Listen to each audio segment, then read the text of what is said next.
Assalamualaikum warahmatullahi wabarakatuh.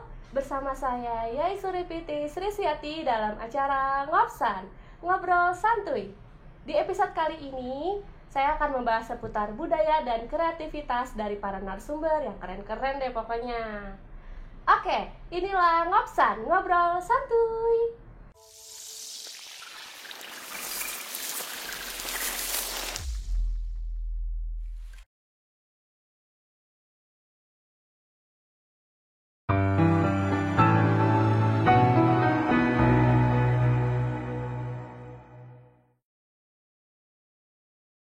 Jadi, Ngopsan ini bertujuan untuk memberikan informasi dan inspirasi dari narasumber yang berpengalaman.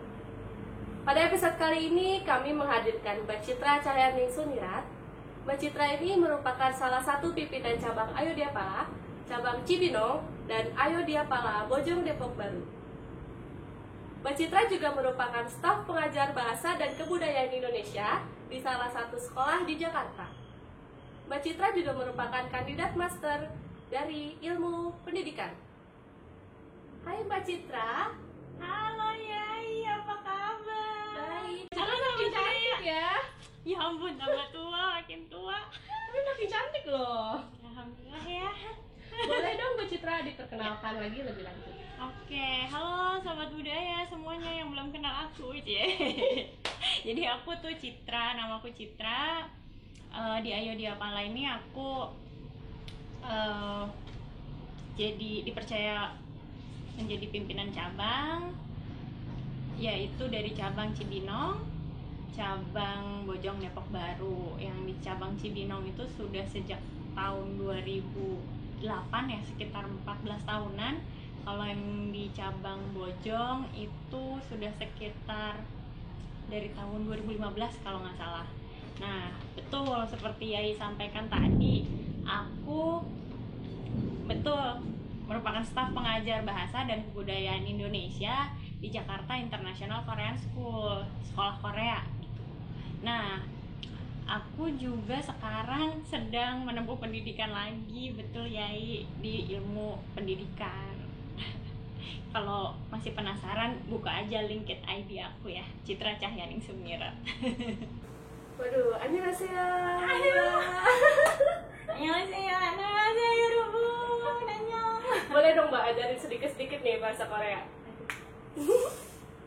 Gimana ya? Oke, aku mau nyapa kalian sobat budaya sama Yai ya ceritanya ya dalam bahasa Korea. Boleh.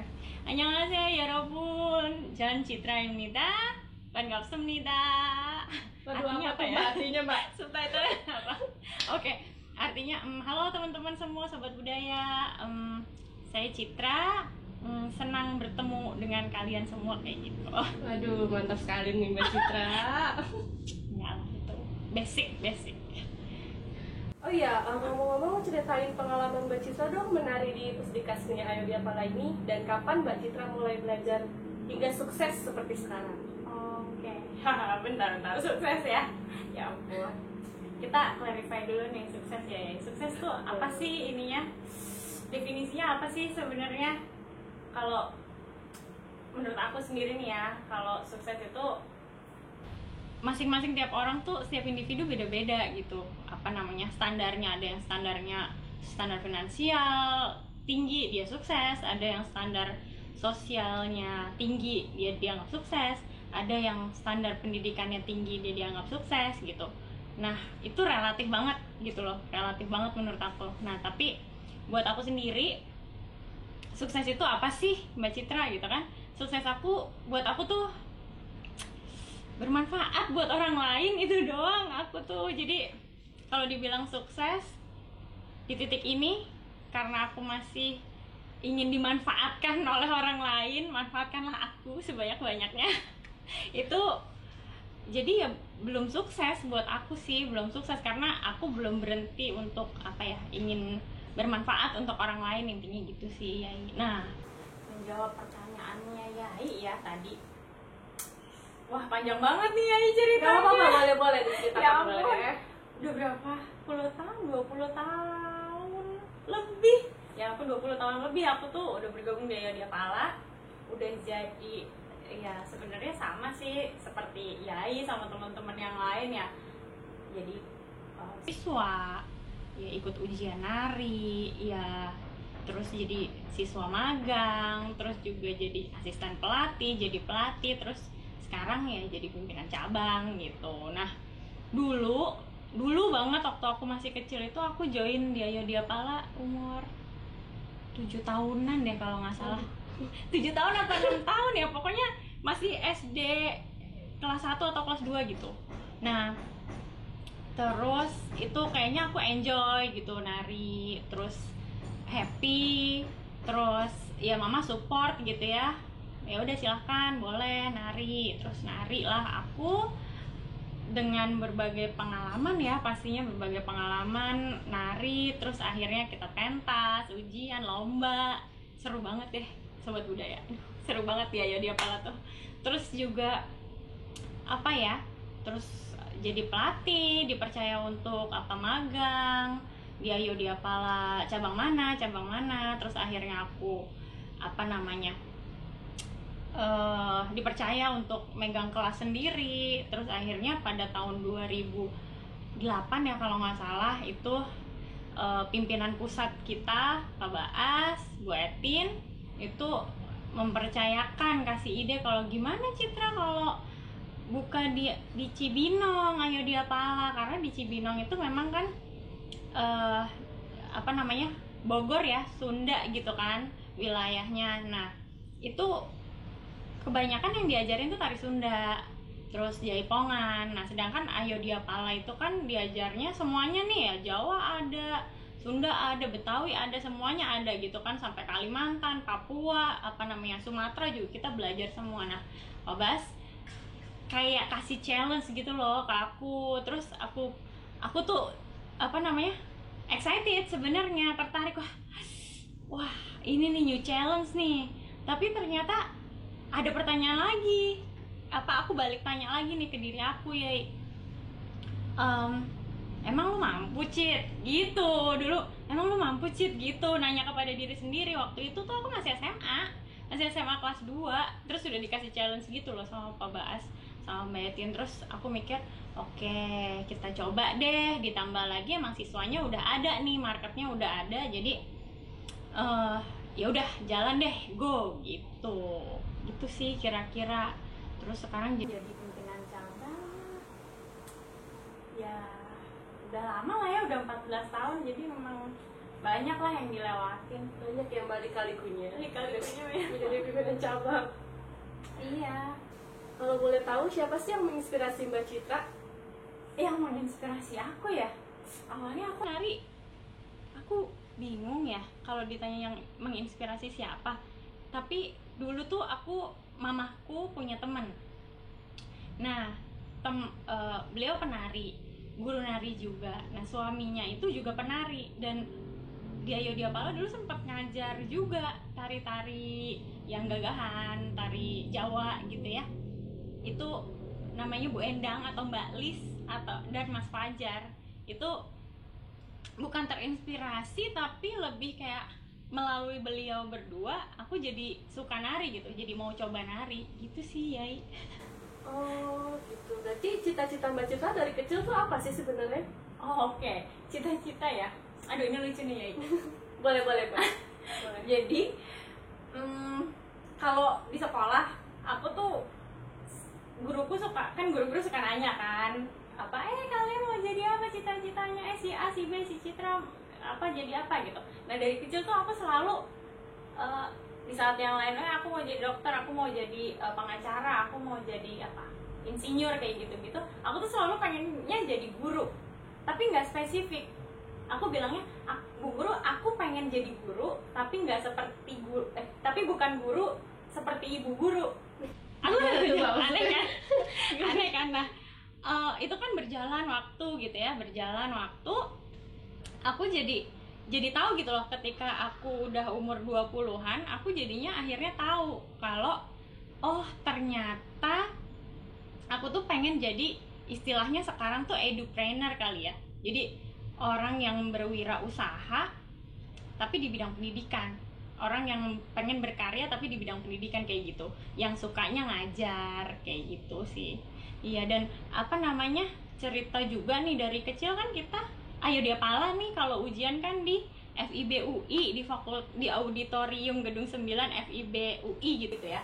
Itu kan megah banget, bener gak sih Yai? Bener banget. Itu megah banget, hawanya tuh kayak oke, performing art yang gitulah, kita tahu lah Deg-degan dari mana gitu. terus hawanya tuh yang megah, yang pokoknya excited banget ya buat perform, bener kan? Bener. Nah, aku tuh sejak kecil itu aku tuh punya mimpi bahwa aku tuh pengen sekolah di situ, sekolah di FIB UI itu yang punya auditorium yang besar. Itu aku masih kecil banget dan aku nggak ngerti gitu, nggak punya bayangan bisa belajar apa sih di FIB UI itu. Aku belum punya bayangan waktu itu gitu. Tapi seiring berjalannya waktu gitu kan, seiringnya berjalannya waktu aku jadi tahu apa di UI itu ngajar apa, bisa belajar bahasa atau bisa belajar budaya atau bisa belajar filsafat, sejarah kayak gitu. Nah, dari situ aku mulai membangun mimpi itu apa namanya itu, tapi loncat ya ke SMA. Nah, tapi waktu kecil itu di sekitar rumahku kan, aku tinggalnya di Bogor ya, di Kabupaten Bogor, di Cibinong. Itu tuh banyak perusahaan Korea, pabrik-pabrik Korea tuh banyak. Terus aku kepo sama papa, aku bilang, "Pah, kok ini perusahaan apa sih? Ini tempat apa sih kok banyak orang pakai seragam sama semua gitu ya?" Ternyata itu perusahaan Korea katanya gitu kan, kata apa? Oh, perusahaan Korea. Terus kok banyak sih perusahaan Koreanya? Terus aku jadi bertanya pada diriku sendiri, kenapa ya, Cet? Apa nih kedepannya bakal apa nih kalau ada perusahaan Korea banyak kayak gini? Nah, aku tuh pikiranku yang simple waktu itu, waktu SD itu aku mikir, wah kalau sekarang aja banyak orang asing di Indonesia atau orang Korea, waktu itu bayanganku orang asingnya orang Korea aja gitu. Kalau yang orang asing di Indonesia berarti nanti waktu aku besar mungkin akan lebih banyak lagi nih gitu. Nah, itu yang jadi apa ya, kayak landasan aku punya mimpi bahwa aku tuh mau belajar, aku suka seni untuk apa, aku belajar di Ayo Dia Pala itu untuk apa sih? Aku pengen memperkenalkan budayaku kemana? Ke orang asing, dan terutama ngajarin juga ke orang Indonesia gitu. Banyak yang nggak bisa apa ya, nggak bisa akses gitu loh, orang-orang Indonesia sendiri yang mau belajar budaya Indonesia, tari-tarian Indonesia, nggak semuanya punya akses. Jadi ya aku sih senang ya di sini sekarang kayak balance gitu. Oke, Citra ngajarin nari ke anak Indonesia juga, Citra ngajar budaya Indonesia, kenalin budaya Indonesia ke orang asing juga, kayak yang sekarang aku lakuin di sekolah, di JIX, di sekolah Korea itu. Aduh, mulia sekali nih Mbak Citra. Ngomong-ngomong, aku mau tahu dong Mbak, siapa sih yang berjasa banget atas pencapaian Mbak Citra saat ini hingga saat ini? Yang pertama yang pasti orang tua, Yai. Orang tua apa, walaupun dengan segala keterbatasannya, terus apa pola parentingnya, pola didiknya yang pasti berbeda-beda ya di tiap rumah, tapi orang tuaku itu, mama papaku itu cukup tegas, sangat tegas. Terus apa ya, menciptakan apa ambience di rumah itu supaya anak-anaknya tuh bisa mandiri gitu. Jadi apa-apa nggak selalu diturutin, apa-apa ditanya, kamu mau itu kenapa, kamu bisa nggak bertanggung jawab atas pilihan kamu. Dan salah satunya itu contohnya dengan ngasih apa uang jajan tuh yang pas-pasan, nggak pernah juga dikasih yang ya apa namanya mau ini langsung dikasih tuh nggak pernah. Kayak dikasih waktu dulu untuk nih anak beneran mau nggak sih gitu, nih anak beneran serius nggak sih, atau dikasih waktu untuk bersabar. Jadi apa ya, kita tuh aku terutama itu dipaksa, bukan dipaksa ya, apa ya, jadi pengen berusaha dulu gitu. Oke, aku berusaha dulu deh baru minta kayak gitu. Nah, itu sedikit banyak bikin aku apa ya, bikin aku berkembang berpikir dan berkembang gitu sampai sekarang. Terus yang kedua, teman-teman yang suportif sih. Jadi inner circle aku tuh ya teman-teman dari SD, SMP, SMA gitu ya. Itu kan ketika tahu lah kita sering pentas, sering tampil kemana, butuh latihannya sampai malam atau izin sekolah, bener ya, izin kuliah. Nah itu tuh teman-temanku tuh support, teman-teman yang inner circle aku tuh support. Kayak waktu aku nggak masuk, mereka kayak minjemin catatan kayak gitu, terus ngebantuin ngejelasin ya, kemarin si gurunya ini nih ada bahan ini, atau ada besok mau ujian ini loh Cit, terus kayak gitu loh, support kayak gitu. Terus asik banget kan teman-teman yang suportif banget kayak gitu, ngasih tahu gitu kan, ngasih tahu dan ngasih pinjaman buku, ngasih terus kayak dulu tuh belum zaman handphone, aduh ya masih kecil telepon ke rumah Kri gitu, Cit besok ada PR ini, lo nggak tahu kan gitu, nih halaman sekian kayak gitu. Jadi seperhatian itu deh teman-teman ya. Jadi yang kedua tuh teman-teman. Yang ketiga ini makasih banget ya Mbak Etim, Pak Baas, dan Ayo Dia Pala. Aduh, aku tuh mungkin nggak bisa sampai di titik ini kayaknya kalau misalnya nggak terus dikasih kesempatan, dikasih kepercayaan, dikasih challenge, itu mungkin aku nggak bisa sampai di titik ini sih gitu. Terus yang selanjutnya, aduh malu ngomongnya aja. Nih yang selanjutnya itu suamiku sih. Suamiku, jadi dia tuh emang suportif banget, the best lah pokoknya, dari yang ya dari jajaran para mantan yang tidak bisa disebutkan namanya. Nah dia tuh suportif banget ya untuk kemajuan aku di Ayo Dia Pala, dan kemajuan aku dan kemajuan Ayo Dia Pala yang aku pimpin itu.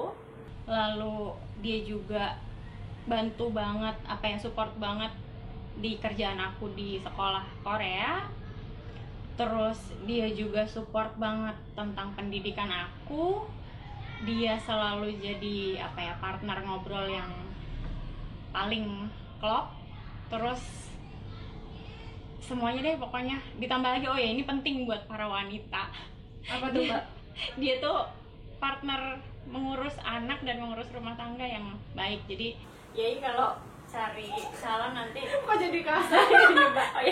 Sobat budaya deh. Jadi pokoknya yang bukan yang kayak Mas Pras, tapi yang mau kerja sama gitu, bagi tugas ya rumah, ya tugas mengurus anak, karena kan bukan anak gue sendiri, anak lo juga gitu loh intinya. Itu suami. Lalu selanjutnya guru ya, para guru. Guru ini buat aku ya, itu nggak harus guru yang ngajarin di sekolah atau guru yang ngajarin di kampus, tapi guru tuh menurut aku ada dua ya, aku bagi dua. Yang pertama ya guru yang di sekolah yang ngajar, dan yang kedua itu guru laku. Apa tuh Mbak? Ya, guru laku. di Jawa ya, untuk orang dalam filosofi Jawa itu ada istilah guru laku. Nah, guru laku itu apa gitu kan? Guru laku itu guru yang membimbing atau menghantarkan kita untuk mendapatkan sesuatu, untuk meraih sesuatu. Dan itu tuh nggak harus guru yang lebih tua atau orang yang lebih tua atau bisa apa aja, bisa siapa saja gitu. Kayak misalnya guru laku buat aku ya orang-orang di sekeliling aku ya, Ayo Dia Pala ini pastinya, terus Mbak Etim, Pak Baas pastinya, Mbak Dari, dan pelatih-pelatih nariku yang Mbak senior, terus ya teman-teman nari, ya teman-teman sekolah, ya yai, ya murid-muridku, even bahkan murid-muridku tuh bisa jadi guruku juga gitu. Kenapa kayak gitu? Karena ternyata ketika aku misalnya pas waktu ngajar gitu ya, aku ngajar, anak-anak ini juga ngasih pelajaran buat aku gitu. Nggak cuma mereka yang nyerap ilmu dari aku, tapi aku juga nyerap ilmu dari mereka. Oh begitu toh caranya ngehandle anak-anak usia segini. Oh begini toh kalau ngajar anak remaja. Oh psikologisnya anak-anak usia segini tuh begini toh. Ya, aku juga jadi banyak belajar, dan itu tuh aku sebut guru laku. Guru laku itu oh ya orang tua murid juga. Jadi aku tuh sebenarnya banyak belajar dari orang tua murid. Orang tua murid Ayo Dia Pala, orang tua muridku di sekolah-sekolah aku mengajar sebelumnya, juga bos-bos aku di perusahaan-perusahaan Korea yang aku pernah kerja kayak gitu. Itu semua guru laku aku sih, supaya terus aku bisa sampai di sini. Terus ditambah juga sih memang ada guru-guruku di sekolah dulu, guru SMA aku yang masih apa ya, in touch gitu dari dulu, pengertian, perhatian sama aku dengan segala kesibukan aku kayak gitu-gitu. Sampai sekarang ada sih yang masih apa namanya, support kayak gitu. Tapi memang aku lebih percaya konsep guru laku, bahwa semuanya tuh sebenarnya guru gitu, nggak cuma orang-orang yang positif aja gitu. Kadang orang yang toxic people itu juga kadang buat aku itu guru laku, buat aku guru juga gitu buat aku. Jadi oh ini orang negatif ya, tapi Citra, lo harus bisa cari sisi positifnya, apa yang bisa lo ambil dari kenegatifan dia gitu. Oh ternyata gue malah jadi bisa grow karena ada haters gitu. Bener kan, ada haters, pasti kita malah growing karena si haters ini kayak gitu. Kira-kira gitu sih ya. Berarti orang tua sangat penting ya Mbak, Orang tua bagi penting. motivasi kita sendiri. Orang Oh iya Mbak, biar nggak bosen nih, kayaknya ngomong terus nih gitu kan, sobat budaya, ya kan, mendengar Mbak Citra ngomong terus. Kita main games aja nih Mbak, gimana? boleh. Apa nih games? Wah, oke. Waduh. Siap-siap nih. Apa ya, penasaran nih Mbak? Penasaran deh sama budaya. Nggak bisa nanti gue. Aku sebutin satu tarian, dan Mbak Citra menyebutkan 3 kata dari tarian itu yang berhubungan dengan tarian tersebut. Oke Mbak. Ini bisa, bentar. Ini bisa tarian apa aja ya? Aku yang nentuin nanti. Oke. Nanti Mbak Citra yang Berapa kata? Sorry, 3 kata. 3 kata. Oke. Berarti aku nggak boleh ngomong sebelumnya ya? nggak boleh. Jadi kayak mikirnya diam aja. Oke. Oke Mbak. Nice. Siap. Tari Bondan Payung. Jawa. Kakak, adik. Boleh. Oh, seru loh Mbak. Seru. Lagi. Apa lagi ya? Tari Retno Pamudio. Panas. Tetot. Ayo, Mbak, cepet-cepetan nih Mbak, cepet-cepetan. Oke. Lanjut. Ganti tarian. Oke, ganti tarian. Tari Permadi Surya Putra. Pasangan. Jawa.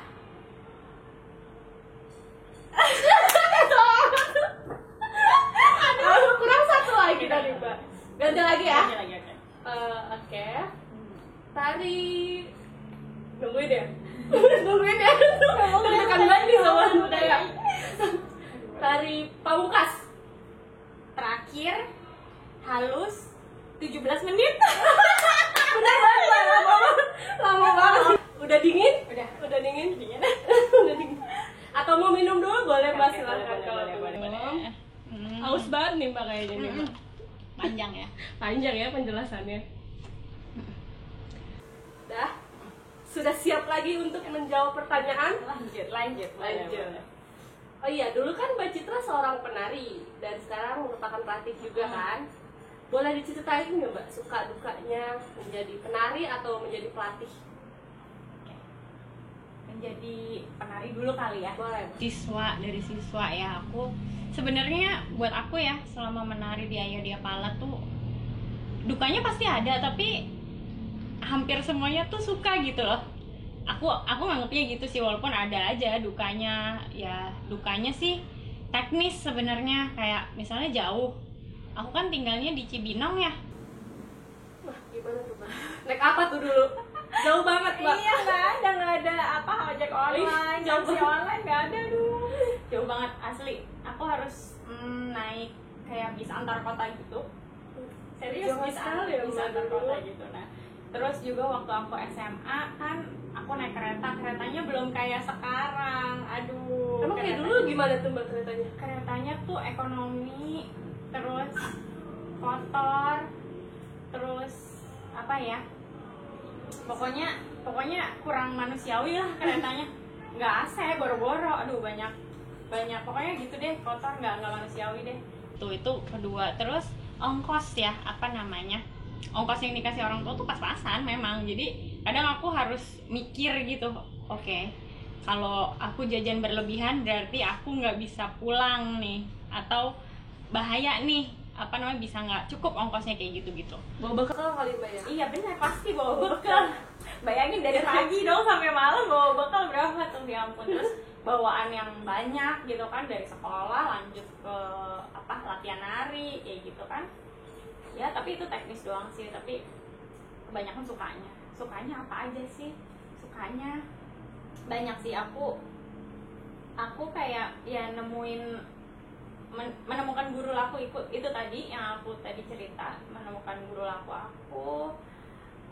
Banyak hal yang bisa dipelajari, dan itu apa ya, kadang-kadang sih ada sih kesulitannya, sampai pernah sih aku beberapa kali nangis, nggak bisa nggak hafal, salah terus gitu kan, Gemes ya Mbak? iya, aduh. Dan misalnya aku udah capek karena kan itu jaraknya udah jauh, aku nempuh jarak tuh udah jauh, itu tuh kadang-kadang itu juga yang bikin drop gitu ya, sedih gitu. Tapi ya lanjut aja gitu, belajar aja gitu, karena kan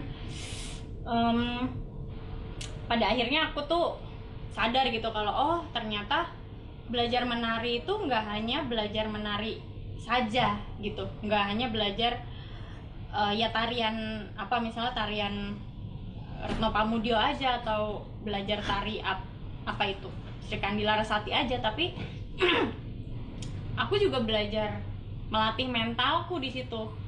Mentalnya apa aja sih ya, itu naik kereta yang nggak manusiawi itu, perjalanan yang jauh itu, kadang aku harus macet-macetan gitu, misalnya ada kecelakaan itu kayak possible banget gitu loh terjadi gitu. Terus apalagi ya kebanyakan happy-nya lah. Terus penari ketika udah agak besar gitu kan, aku banyak suka diajak pentas gitu ya, uang jajan pasti bertambah, bener kan, uang jajan bertambah. Terus dulu itu mungkin awalnya nggak terlalu apa ya, sadar kalau kedepannya tuh bisa menuntun aku untuk ke arah mana gitu tuh, awalnya pasti nggak kepikiran. Tapi semakin kesini aku semakin sadar ternyata belajar menari itu juga menghaluskan budi, melatih kesabaran.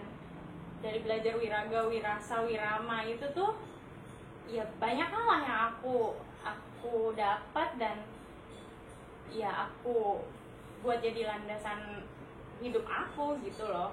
Gimana sih menari itu aku aplikasikan dalam hidup aku kayak gitu. Terus kalau pengalaman yang menarik banget waktu apa namanya jadi penari ya tahu kan, kita suka pentas gitu kan, suka perform kemana. Nah itu ya bisa ngerasain lah jalan-jalan keliling Indonesia, ke luar negeri, keliling Indonesia, ngerasain 5-star hotel gitu kan, bisa tahu oh roomnya kayak gini, oh ballroomnya hotel ini kayak gini di usia dini ya. Kalau sekarang mungkin di seusiaku kayak ya udah biasa aja gitu, tapi waktu itu dengan apa namanya, dengan kondisi aku ya apa namanya, itu sebuah privilege lah waktu itu gitu. Terus bisa jalan-jalan ke luar negeri gratis, semuanya tuh gratis gitu loh. Terus aku dapetin itu dari mana? Dari Ayo Dia Pala pastinya, luar biasa banget deh. Wah, aku insa deh buat Ayo Dia Pala. Iya, jadi emang semuanya ya berkat Ayo Dia Pala nih, luar biasa. Makasih selalu kepercayaannya. Terus tadi selanjutnya apa ya pertanyaannya? Oh, ketika mengajar ya, mengajar itu kayaknya tadi udah sedikit aku singgung sih ya. Jadi mengajar itu menarik banget buat aku, karena ternyata aku menemukan passion aku di ngajar itu. Ya aku setelah aku belajar di Ayo Dia Pala, terus aku ini aku cerita dikit ya. apa namanya, setelah aku lulus kuliah itu kan aku sempat kerja di beberapa perusahaan Korea ya, yang itu buat aku cukup apa ya, kalau sekarang itu mungkin cukup menjanjikan gitu ya. Kayak kalau aku terus di situ mungkin aku udah sampai level yang lebih daripada sekarang gitu kan, misalnya level apalah, misalnya level penghasilan kayak gitu. Tapi ketika aku apa namanya udah sampai di titik tertentu, pasti aku ngerasa bosan gitu, ngerasa oh ini beneran sih passion lo gitu, kayak selalu balik lagi nanya gitu. Terus ternyata enggak, passionnya di ngajar ya, balik lagi ke ngajar, balik lagi aku enjoy ngajar gitu. Makanya aku senang banget sih ngajar di Ayo Dia Pala itu, dengan berbagai jenjang kan. Di Ayo Dia Pala itu diajarinnya yang dari 3 tahun sampai yang dewasa kan ada. Aku sih tertarik banget ngajar anak-anak yang masih berkembang sih, sampai SMA gitu ya. Itu kan mereka kan masih mengalami perkembangan gitu loh psikologisnya. Nah itu tuh menarik lah buat aku, buat ngajarin mereka, supaya aku juga banyak belajar, mereka belajar dari aku juga belajar dari mereka. Aku jadi tahu gitu, oh ngehandle siswa usia segini tuh caranya begini toh, oh ngehandle usia yang segini tuh begini toh, tekniknya harus begini ya. Entah teknik ngajar narinya atau teknik cara kita menyampaikan apa masukan atau menyampaikan ya apa namanya pendidikan lah buat anak-anak itu, gimana caranya tuh beda-beda gitu di setiap jenjang. Itu buat aku menarik banget sih gitu. Nah kira-kira itu sih ya. Nah ngomong-ngomong passion nih Mbak, kira-kira passion apa sih, passion tarian apa yang kayak Mbak banget gitu? Tari apa yang aku banget? Ada tari Jawa. Aku tuh suka banget tarian itu. Aku nggak tahu sih itu aku banget atau enggak, cuma gerakannya, terus ekspresinya itu aku banget. Tahu nggak? Coba tebak. Ayo tebak. 1, 2, 3. Tebak. Apa ya? Tebak. Sri Kandi. Bukan. Salah, Sri Kandi. Soekarno. Oh, Tari Soekarno. Kenapa tuh Mbak? Nggak tahu sih. Aku ngelihatnya, aku kayaknya apa ya? Itu dari gerakan-gerakannya tari Soekarno aja gitu kan, mengalir gitu kan, terus halus. Aku nggak bilang aku lembut sih, enggak, cuma memang ya aku suka aja sih tarian itu gitu, suka banget tarian itu. Kalau sekarang disuruh nari mungkin aku masih ingat dengan yang dulu ya, dengan apa namanya tarian hafalan yang dulu ya, mungkin aku masih ingat mungkin ya, karena suka banget sama tari Soekarno itu. Mbak Citra juga mendukung nih buat Oh, tari Soekarno. Iya ya, Jawa banget Jawa ya banget. sobat. Aduh. Oke lanjut. Sekarang kan Mbak Citra pimpinan cabang Cibinong ya Mbak. Yang menjadi tantangan Mbak Citra tuh apa sih untuk menarik minat sobat budaya nih, ya kan, supaya join di cabang Cibinong khususnya? Pertama-tama aku mau ini dulu ya, apa namanya, kasih guideline dulu. Jadi sejak tahun 2015an deh kalau nggak salah ya, itu aku tuh udah menikah kan tahun 2015 itu, dan aku juga udah bekerja cukup lah gitu. Aku di situ udah mulai merasa apa ya, bukan jenuh, tapi aku udah mulai ngerasa ini bukan saatnya lagi lo dapat apa dari Ayo Dia Pala Citra, tapi ini udah saatnya apa yang bisa lo lakuin buat Ayo Dia Pala. Aduh, pengen nangis kalau ngomongin ini. Iya, jadi ya karena andilnya Ayo Dia Pala besar banget kan di buat aku ya, buat aku pribadi, dan mungkin buat yang lain mengilhaminya beda, terserah, tapi buat aku sangat berpengaruh gitu ya. Banyak apa namanya, kesempatan-kesempatan itu loh yang tadi aku bilang, yang dikasih sama Ayo Dia Pala buat aku tuh, itu benar-benar bikin aku apa ya, berkembang kayak sekarang. Terus aku Jadi sejak tahun 2015 itu udah memutuskan bahwa Ayo Dia Pala Cibinong ini adalah CSR keluarga aku. Jadi udah bukan lagi profit orientasinya, tapi orientasinya itu lagi. Jadi kayak aku bisa kasih apa sih lewat Ayo Dia Pala Cibinong ini gitu. Nah, si Ayo Dia Pala Cibinong ini segala profit yang didapat gitu ya, yang profit yang didapat itu aku kembalikan lagi untuk pengembangan Ayo Dia Pala gitu. Jadi memang kayak gitulah kira-kira. Jadi aku udah nggak mikirin profit lagi di Ayo Dia Pala. Itu bukan berarti aku kaya, mohon maaf ya sobat budaya. Bukan gitu, tapi ngerti kan maksud aku? Ngerti. Aku pengennya udah apa yang bisa lo kontribusiin Citra buat Ayo Dia Pala, bukan lagi lo mau ngeruk apa lagi dari Ayo Dia Pala, bukan itu lagi gitu. Karena kesempatan yang dikasih tuh udah terlalu banyak buat aku. Nah, ngomong-ngomong gimana sih itu suka dukanya jadi pimpinan cabang gitu kan. Nah, aku sih banyak belajar selama 14 tahun ini jadi pimpinan cabang Cibinong dan Bojong. Kalau Cibinong itu emang dari awalnya aku yang build gitu ya, aku yang bangun, aku yang develop gitu. Kalau Ayo Dia Pala Bojong ini aku diminta untuk membantu mengelolanya gitu ya. Jadi aku fokusnya ke yang Cibinong, boleh ya? Boleh. Nah, yang Cibinong ini aku emang suka banget engage sama orang tua murid. Jadi buat aku engagement itu penting.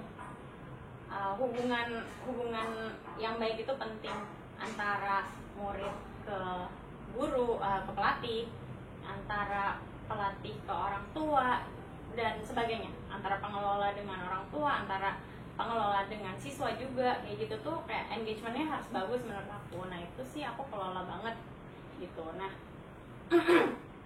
terus selanjutnya yang penting lagi itu quality over quantity sih. Apa tuh Mbak? Quality over quantity tuh maksudnya apa ya? Aku tuh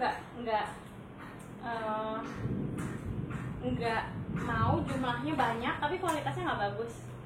Dan termasuk engagement itu juga kualitas ya buat aku. Jadi kualitas tarinya misalnya, atau kualitas anak-anaknya, atau kualitas orang tuanya sendiri pun menurut aku kayak aku cukup selektif gitu. Dari awal daftar aku langsung bilang, oke, Ayo Dia Pala Cibinong ini begini loh visionnya gitu, ini loh yang mau kita sasar.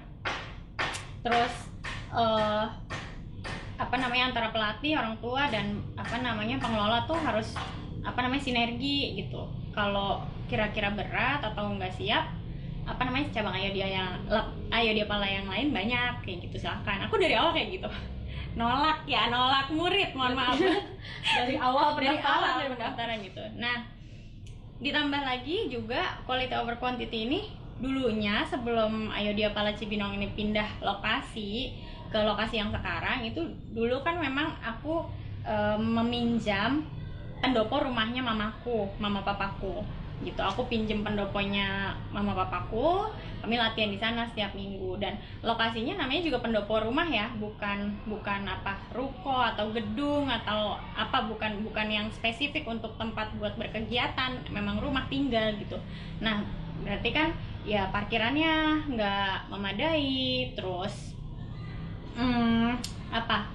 jalannya nggak disediakan memang buat mobil kayak gitu loh. Kadang anak-anak kalau hujan jalannya juga agak jauh kayak gitu, itu jalannya licin. Dan itu buat aku itu bukan kualitas yang terbaik, bukan ideal gitu. Memang mungkin idealisme aku tinggi mungkin ya, aku nggak tahu. Tapi jadi dulu itu aku benar-benar nggak marketingin dengan luas, karena itu tadi quality over quantity. Aku nggak mau jumlahnya banyak tapi aku nggak bisa provide yang terbaik buat mereka dan juga buat pelatihku. Jadi aku nggak banyak marketingnya. Nah, tapi kalau sekarang karena udah pindah lokasi kami udah pindah ya Dia Pala Cibinong itu di Ruko Graha Cibinong di Jalan Raya Bogor. Itu main apa ya, area jalan utamanya di Cibinong. Nah, itu apa namanya? Ya dengan lokasi yang strategis itu ya aku sekarang jadi percaya diri gitu. Kalau misalnya siswanya banyak dan aku juga jadinya apa namanya? Ya punya banyak terobosan lah buat Ayo Diapala Cibinong yang baru sekarang. Kayak gitu sih kira-kira. Oh iya, tadi kan Mbak Citra bilang passion Mbak Citra Jawa banget. Teknik apa sih Mbak di dasar tarian Jawa itu? Ada teknik apa? Teknik apa aja ya? Waduh, tarian Jawa. Tarian Jawa ya? Jawa aja. Jawa aja ya? Oke, aku tuh mende itu paling utama. Mende itu kayak kuda-kuda kali ya, kalau di apa namanya karate atau apa itu kuda-kuda gitu mendenya. Terus ya ada ulap-ulap tuh kayak gini, ulap-ulap. Terus ngiting ya, terus apalagi sih, pakai sampur, sebelah sampur. Aduh, aku nih kayak ujian ya, kayak ujian. Pertanyaannya lebih ke ini ya Mbak ya. Oke, nggak apa-apa sih, aku masih ingat loh sobat budaya, aku masih ingat. Ini ngiting. Aduh. Oh iya, Mbak Citra, kan aku sempat ngeliat nih IG-nya Ayo Diapala Cibinong. Kayaknya lagi ada project nih Mbak. Project apa tuh Mbak? Oke, wow. Oke, teman-teman sobat budaya, ini ya, follow Instagramnya Ayo Diapala Cibinong dan Ayo Diapala official tentunya. Awas kalau Harus follow. harus follow ya. Nah, projectnya Ayo Diapala Cibinong itu apa? Nah, kita tahu ya, Yai, kalau Ayo Diapala nih punya misi apa coba? Ayo tebak. Misi budaya. Iya, misinya Misi apa? apa? Misi permisi. itu adalah membangun bangsa Melalui seni dan budaya. Iya, betul sekali. Nah, Ayo Diapala Cibinong ini proyeknya sedang mengelaborasi misi Ayo Diapala itu. Kan sebenarnya udah ada tuh membangun karakter, meningkatkan kemampuan psikomotorik, kemampuan bla bla bla gitu kan udah ada tuh di di tulisannya Ayo Diapala. Nah, Ayo Diapala Cibinong ini lagi develop si poin-poin itu untuk lebih nyata, lebih masuk ke anak-anak siswa didiknya gitu. Nah, kayak apa? Penasaran kan? Kayak apa sih? Nah, misalnya, jadi aku bisikin dikit aja ya. Itu tuh ada 3 aspek paling penting dalam kecerdasan anak yang sangat bisa dimasuki lewat seni, terutama tari. Ya, kalau di Ayo Diapala Cibinong baru ada kelas tari memang. Nah, lewat apa? Emang bisa nari belajar afeksi? Emang bisa belajar nari kecerdasan kognitifnya bisa bagus gitu? Bisa banget. Nah, itu tuh kami lagi elaborasiin dalam poin-poin. Nah, poin yang pertama itu aspek psikomotor. Aspek psikomotorik tuh pastilah ya, namanya penari, belajar nari pasti bergerak, pasti bisa menggerakkan tubuh, koordinasi tubuhnya dengan baik. Setuju ya? Setuju. Nah, yang kedua itu udah pasti psikomotorik. Yang kedua itu aspek kognitif. Aspek kognitif tuh kecerdasan. Nah, Yai pasti tahu kan, kita tuh belajar nari, kita belajar juga sinopsisnya, kita belajar gerakannya, kita belajar hitungan gerakan ini tuh hitungannya begini, gerakan tari ini tuh gantung, gandul, kayak gitu-gitu, istilah-istilah kayak gitu. Itu juga benar-benar ditajamkan gitu ke murid-murid kami gitu. Jadi anak-anak punya istilah-istilah baru, punya wawasan baru kayak gitu. Nah, yang terakhir ini yang paling penting, aspek afektif. Aspek afektif ini akhir-akhir ini tuh lagi nggak akhir-akhir ini sih, udah agak lama itu digaungkan kayak soft skill yang menyangkut dengan afeksi itu apa sih? Bisa kemandirian, bisa tanggung jawab, bisa kerjasama, bisa kesabaran, kehalusan budi, oh banyak lah itunya apa penjabarannya. Dan yang terakhir ini yang lagi banyak diusung lah sama milenial itu jiwa entrepreneurship ya. Teman-teman boleh cari apa yo jiwa entrepreneurship ya, apa ya. Nah, jiwa entrepreneurship itu apa ya, nggak mudah menyerah, terus apa ya, punya kemauan yang keras, punya kemauan yang tinggi, punya mimpi yang tinggi, punya apa ya, bisa memecahkan masalah kayak gitu-gitu loh. Kami tuh mengajarkan itu ke anak-anak lewat tari gitu. Nah, mungkin dari dulu udah secara nggak langsung belajar gitu ya, tapi sekarang di Ayo Diapala Cibinong aku pengen bener-bener memfokuskan itu, ngedevelop yang bagian itunya. Jadi anak-anak tuh harus bisa misalnya pakai kain sendiri dari usia berapa, dari mulai tarian apa level apa, kalian harus bisa pasang kain sendiri ya, dan bisa memasangkan temannya ya, kalian harus saling bisa memasangkan ya. Nah itu kalau dielaborasi, kalau dijelaskan, memakaikan kain itu tujuannya apa? Supaya bisa kerjasama, supaya bisa empati sama teman yang lain. Oh temanku nggak bisa, aku harus bantu nih, kayak gitu. Itu empati. Terus kerjasama, terus kemandirian. Oh ya, anak-anak yang masih anak-anak Indria masih kecil-kecil banget itu pun kami ajarin ngelipet kainnya, masukin ke tasnya, ngelipet apa selendangnya, segala macam itu ya. Jadi walaupun dengan hasil yang pasti berbeda-beda ya, apa namanya, sesuai usianya gitu. Nah kira-kira itu sih. Terus satu lagi, ini buat teman-teman sobat budaya yang tertarik sama budaya, Ayo Diapala Cibinong juga sudah mulai membuka peluang untuk internship atau magang. Nah sekarang kan apa namanya, Kementerian Pendidikan kan lagi menggaungkan tuh tentang outcome based learning atau apa, merdeka belajar kayak gitu kan. Nah dengan adanya itu, Ayo Diapala Cibinong tuh ngasih peluang buat teman-teman, ayo yang pengen belajar tentang budaya, tentang apa namanya pendidikan kayak gitu, kami buka peluang teman-teman itu bisa intern di tempat kami gitu. Nah sekarang ini udah ada 3 orang intern yang sedang magang di Ayo Diapala Cibinong. Itu diantaranya anak jurusan psikologi dari Universitas Mercubuana, ada teman mahasiswa jurusan geografi dari UI, ada juga teman dari jurusan pendidikan dari UNJ. Nah, dengan ilmu-ilmu yang mereka punya ini, kita develop program-program yang ada di Ayo Diapala. Nah, kebisaan dari setiap individu pasti beda-beda kan, nggak semuanya sama kan kemampuannya. Nah, kita blend. Kamu bisanya apa? Oke, bantu di bagian ini ya. Kamu bisanya apa? Oke, kamu bantu di bagian ini. Kamu bisanya apa? Oh, kamu bantu di bagian ini. Oh, kamu bantu riset dong. Kayak gitu-gitu. Sesuai jurusannya ya, Mbak? Sesuai dengan apa, ya jurusannya, ya minatnya dia juga. Kayak gitu sih kira-kira, menarik kan? Itu sih kira-kira. Bisa guys, daftar. Daftar. Follow juga, jangan lupa. Follow ya Mbak. Yoi.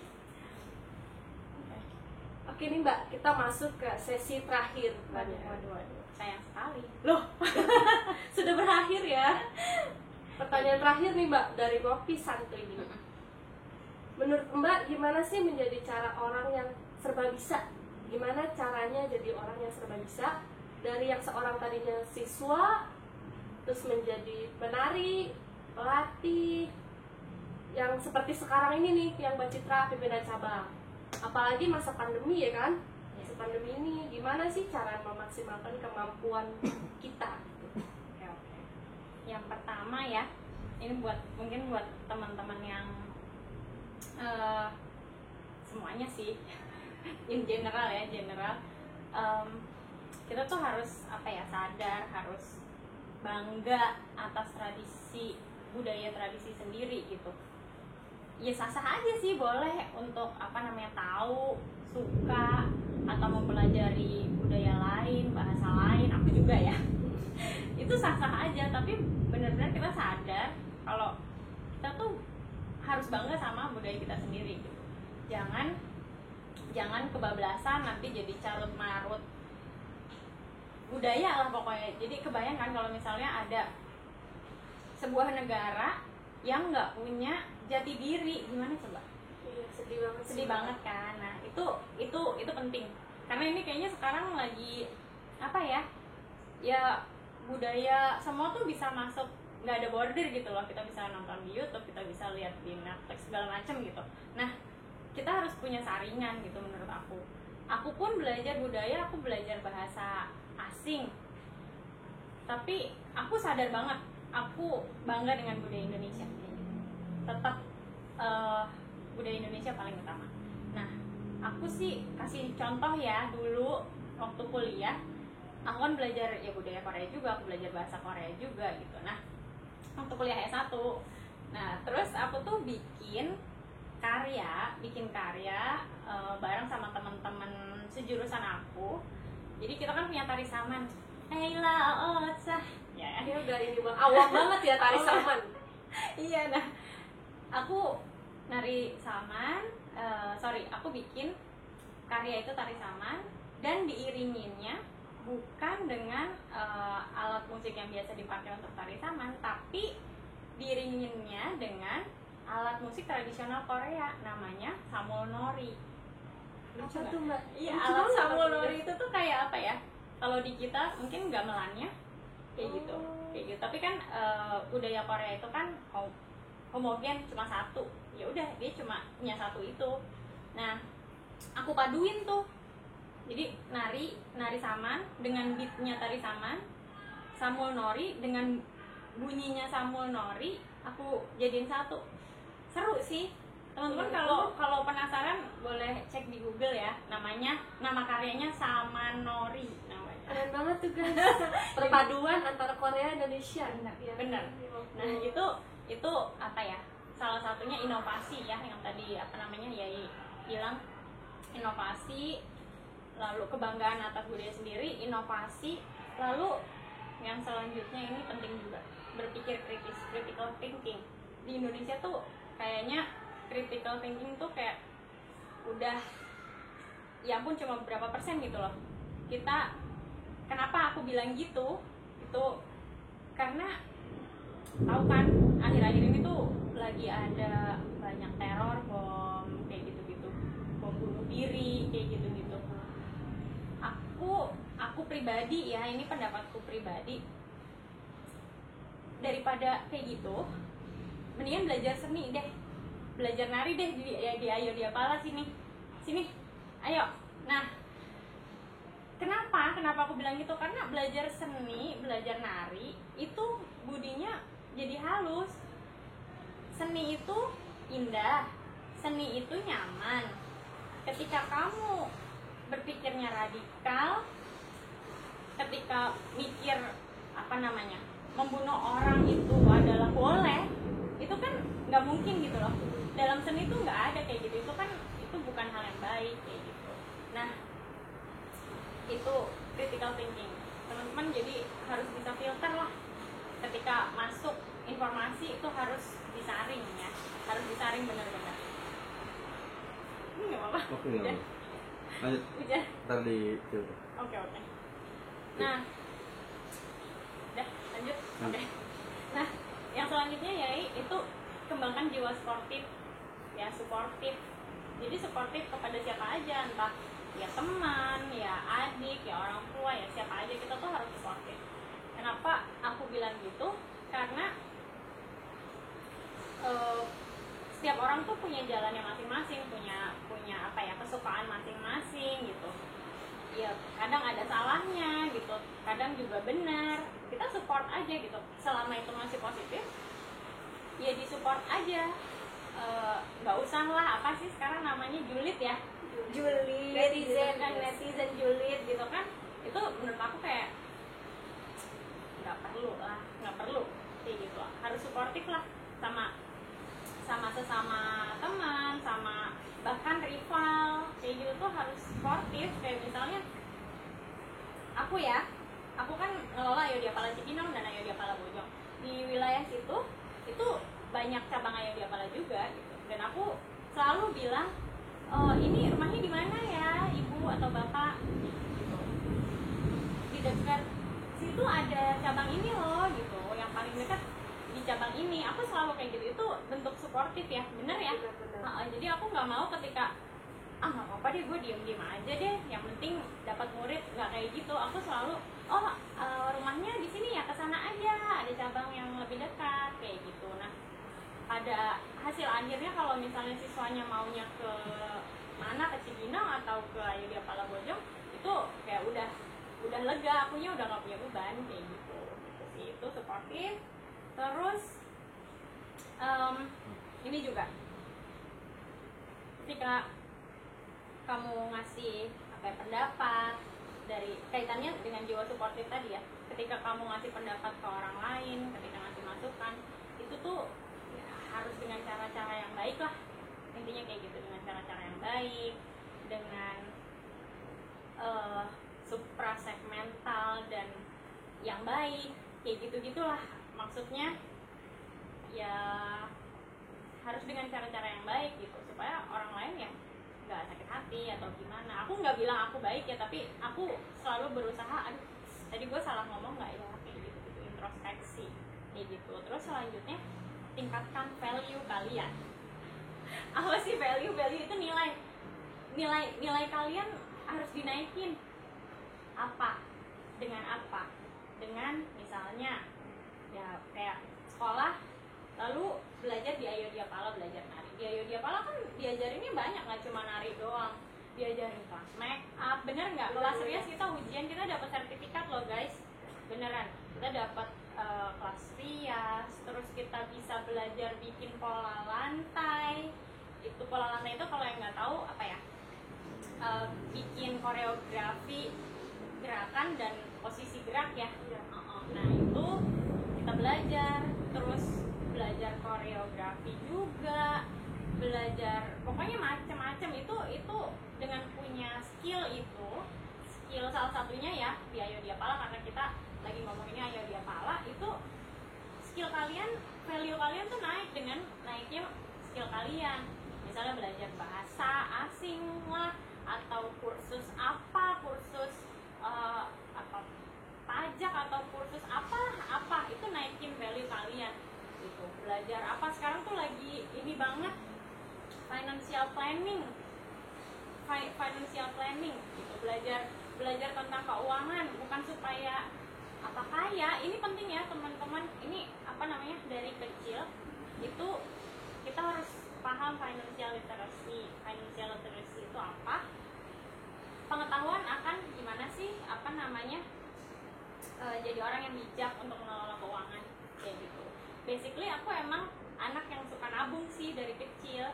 Jadi aku suka nabung dari kecil. Di saat teman-teman masih masih belum ngerti nabung di bank itu kayak apa sih, aku udah punya deposito. udah ngerti deposito itu apa sih, walaupun dulu belajar terus ini tuh keuntungannya ini ya, nabung ini begini ya caranya, kayak gitu tuh aku mulai belajar dari kecil, dari kuliah semester 1 bahkan aku udah sadar aku harus punya asuransi, karena mama papaku udah cukup tua ya, akunya anak bungsu gitu. Nah itu kesadaran akan pengelolaan keuangan itu penting. Bukan berarti wah lo langsung bisa jadi kaya nih, enggak kayak gitu, tapi ya kalian paling nggak bisa nikmatin hasilnya di saat kalian perlu kayak gitu sih. Hidupnya jadi lebih tenang kayak gitu sih kira-kira sih. Sayang banget nih kita udah di penghujung acara. Oh ya Mbak Citra, apakah ada closing statement? Closing statementnya Oke. Jadi buat aku hidup itu menari, ya menari yang seperti apa, hidup yang seperti apa, ya hidup yang seperti menari itu kan memperhatikan aspek wirasa, wiraga, wirama supaya selaras, supaya enak dilihat, enak dirasa oleh diri sendiri, oleh orang lain. Terus juga hidup itu seperti menari dalam falsafah tari Jogja ya, tari klasik Jogja itu Sawiji greget sengguh orang mingkuh kalau nggak salah ya. Jadi intinya tuh hidup tuh harus kayak apa sih? Kalau dijabarkan panjang banget. Jadi intinya tuh kita harus fokus, harus semangat, percaya diri, tapi tetap rendah hati dan bertanggung jawab gitu. Nah, jadi intinya buat aku ya Yai, menari tuh bukan hanya di panggung pentas, bukan hanya di panggung pertunjukan, tetapi menarilah dalam kehidupan nyata kamu. Itu buat aku. Aduh, sayang banget nih Sobat Budaya, kita udah berakhir ya Mbak Citra. Gimana teman-teman, sudah dapat inspirasi dari kata-kata dan wawancara tadi Mbak Citra barusan? Udah dong pastinya. Nah, bagus banget nih tadi kata-kata Mbak Citra yang terakhir, yaitu menari bukan hanya di panggung pertunjukan, tetapi menarilah di kehidupan nyata. Saya Yai Sri Fetri Sri pamit undur diri. Wassalamualaikum warahmatullahi wabarakatuh. Dadah. Salam budaya.